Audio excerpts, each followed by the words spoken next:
L'endroit que j'ai envie de partager avec vous, j'ai eu la chance de le découvrir non loin de Crèvecoeur en Auge, un petit village où j'étais en maternelle il y a de cela quelques semaines, bah oui, quelques années déjà.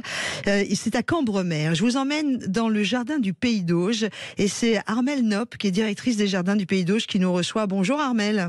Oui, bonjour. Merci d'être avec nous sur Sud Radio. J'ai eu envie de parler de vous puisqu'on fait une spéciale Normandie pour notre rendez-vous des routes de l'été sur Sud Radio ce matin. J'ai eu la chance il y a 2 ans, c'était un mois de mai, d'aller découvrir votre jardin. Si je parle de votre jardin, c'est que c'est un jardin dit remarquable et un jardin qui a été construit année après année en laissant le temps faire son œuvre, juste guidé par la main de l'homme et de la femme. Et oui, nous l'avons commencé, ce jardin, en 1994. Nous avons amené tous les végétaux. Nous étions à cette époque pépiniéristes et nous avons pris une femme architecte pour faire le plan. Mais le choix des végétaux m'appartient à moi uniquement. Comment vous les avez choisis d'ailleurs, vos végétaux ? Eh bien, écoutez, nous avons fait des jardins à thème, tels que le jardin du soleil. Donc là, on met des végétaux dorés qui rappellent la couleur du soleil. Quand on parle du jardin de la lune, c'est un jardin plus froid. Donc on met des végétaux de couleur argentée et grise avec des fleurs blanches pour rehausser un peu tout ça. Nous avons aussi une très grande collection d'hydrangeas. Nous sommes à 80 variétés d'hydrangeas et d'hortensias. Donc les clients qui arrivent aujourd'hui nous disent la mer d'hortensias. C'est incroyable. C'est magnifique, magnifique. Ah, vous avez réussi quelque chose d'exceptionnel. Je tiens vraiment à insister et à inviter tout le monde à aller découvrir votre jardin du Pays d'Auge, Armelle Nopp. On va avoir évidemment une balade qui va durer, mais vraiment le temps dont on a envie. C'est pas un petit jardin, hein, donc il y a même une crêperie, on peut s'y arrêter, il y a un écomusée, enfin, c'est aussi quelque chose d'étonnant et d'exceptionnel à vivre avec les enfants, parce qu'on va les ouvrir à cette nature sublimissime. Parlez-moi des arbres et des massifs, parce que vous m'avez parlé par exemple des hydrangeas, mais il y a aussi des arbres et des massifs assez incroyables et rares. Alors, nous avons bien sûr des grandes collections d'arbres puisque nous étions pépiniéristes et je tiens à vous dire que mon préféré reste le Cornus controversa variegata. Oh, bah merci, vous m'en direz tant. C'est quoi ? Alors, c'est un arbre qui pousse spontanément à l'horizontale, qui a un feuillage panaché blanc et qui est somptueux. Il y en a 11 dans le jardin. Et ils viennent d'où ? Alors, ce cornus est originaire du Japon. Ah, on a aussi des plans d'eau, hein. Il y a plein de petits espaces aquatiques. Il y a les ânes aussi. Oh là là, les ânes. Absolument, absolument. Et pour les enfants, nous avons les jardins de parfum, les jardins des plantes aromatiques, le jardin du bien pour connaître les plantes bienfaisantes, le jardin du mal pour connaître les plantes toxiques. Vous voyez, il est très pédagogique également. On a aussi pas mal de bâtiments et puis cet écomusée et puis surtout voilà, il y a le musée aussi des vieux métiers. Enfin, je sais voilà. Parce que mon mari est un grand bâtisseur et on a marié le bâti et le végétal, ce qui est très important. Il y a des gens qui n'aiment pas le jardin et qui disent, écoutez, on a trouvé notre bonheur rien que dans le bâti. Alors il y a ça, et puis quoi qu'il en soit, même si on n'est pas sensible au jardin, parce que des fois on se dit quand on a 18 ans que c'est une occupation de personnes un petit peu plus matures, eh bien on est en pamoison. Moi, le jour où j'ai découvert votre jardin, il y a 4 hectares absolument sublimes, on est à Cambremer, on est entre Lisieux et Caen, vous ciblez, on est dans le Pays d'Auge, donc déjà c'est sublimissime hein, en Normandie, le Pays d'Auge, et vous ciblez Crèvecoeur en Auge. J'en profite pour faire un petit clin d'œil à mes papis et mamies qui avaient un super restaurant et quand j'étais petite là-bas, bon ils sont partis maintenant, ça fait partie de la vie. Voilà, il faut y aller, c'est vraiment magnifique et c'est surtout un jardin. Alors, je vais vous dire moi ce que j'ai ressenti au-delà de la beauté, au-delà de la découverte, c'est un apaisement, c'est-à-dire qu'on se pose dans ce jardin et d'un seul coup la vie redevient ce qu'elle devrait toujours être, apaisée, sereine, avec des jolies senteurs, des jolis insectes qui se promènent, des gens détendus qui regardent. C'est ça aussi l'effet de votre jardin. Eh bien, écoutez, vous en parlez magnifiquement bien et je n'ai vraiment rien à ajouter. Hein. Je vous souhaite un très très bon week-end et merci d'avoir été avec nous. C'est ouvert. Alors, côté pratico-pratique, là, c'est ouvert tout l'été ? Alors, c'est ouvert du 1er mai de chaque année jusqu'au 30 octobre, tous les jours, y compris bien sûr le week-end, hein, tous les jours. Et l'entrée ? De 12h30 à 18h et l'entrée est de 9 €. Très bien. Et vous pouvez déjeuner sur place, il y a une crêperie. Mais voilà. Plongez dans l'univers de ce magnifique jardin du Pays d'Auge. C'est comme ça qu'il s'appelle. Il y a un site internet, lesjardinsdupaydsdauge.com. Ça fait partie des jardins remarquables de France. C'est une très belle étape que je voulais partager avec vous. Merci beaucoup Armelle Nopp. Eh bien, je vous remercie. Merci. Au revoir. Bon week-end.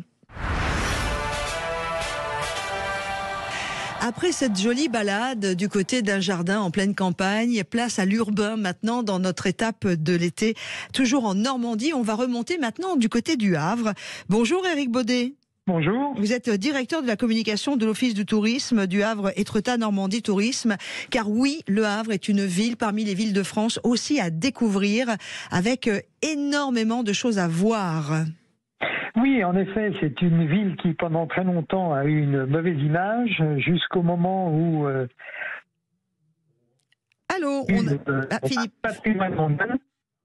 On est en train de vous perdre, Philippe Ménard. Ce que je vous propose, si vous le voulez bien, Philippe, c'est on va essayer de vous reprendre, tout du moins de vous rappeler. Je vais attendre que Jamel me donne un peu le OK pour vous prendre de nouveau, puisque la ligne n'est pas très bonne. Vous allez au Havre découvrir une ville un petit peu hors norme. Déjà, effectivement, c'est une ville qui a un musée absolument sublime, le fameux musée que vous allez pouvoir rencontrer. Il y a l'architecture du Havre. C'est une histoire passionnante de la Normandie en plus qui s'est jouée au Havre. Il y a eu les Vikings au départ, qui a marqué vraiment la naissance de la Normandie, en passant par Guillaume le Conquérant en 1066 en Angleterre. Enfin voilà, la Normandie c'est vraiment un lieu riche d'histoire. Et il y a le Havre, et il me semble qu'on vous a retrouvé, Éric Baudet. Oui, me voilà. Très bien. Donc revenons sur le Havre, parce qu'on est vraiment sur quelque chose qui est assez incroyable. Oui, c'est assez incroyable parce que c'est une ville qui a été détruite, reconstruite sous l'égide d'Auguste Perret et qui est devenue en 2005 un patrimoine mondial de l'humanité pour la modernité de cette reconstruction.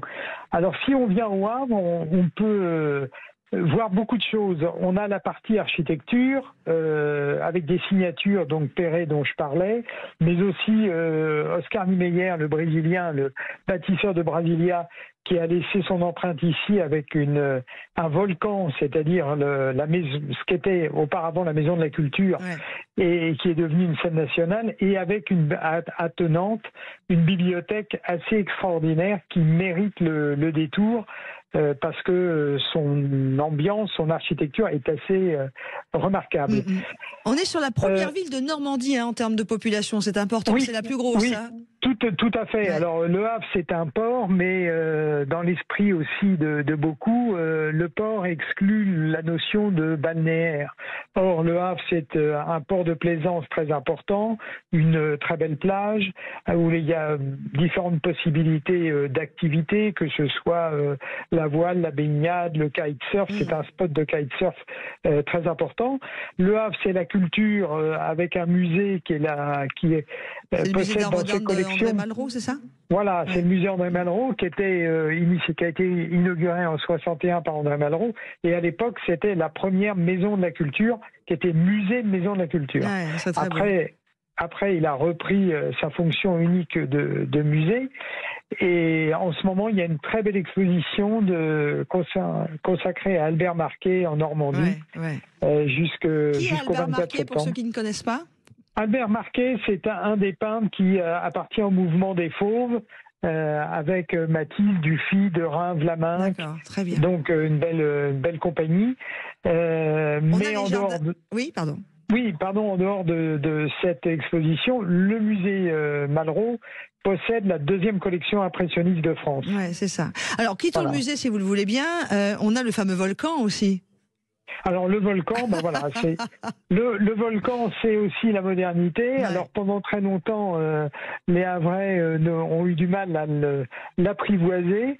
Et puis, en fait, c'est un directeur qui l'a nommé volcan, à la fois par sa forme et aussi par le côté important de la culture à l'intérieur, sa phosphoret, C'est dans cet esprit qu'on l'appelle le volcan. Ouais. On a aussi, puisque c'est l'été, les bains du Doc.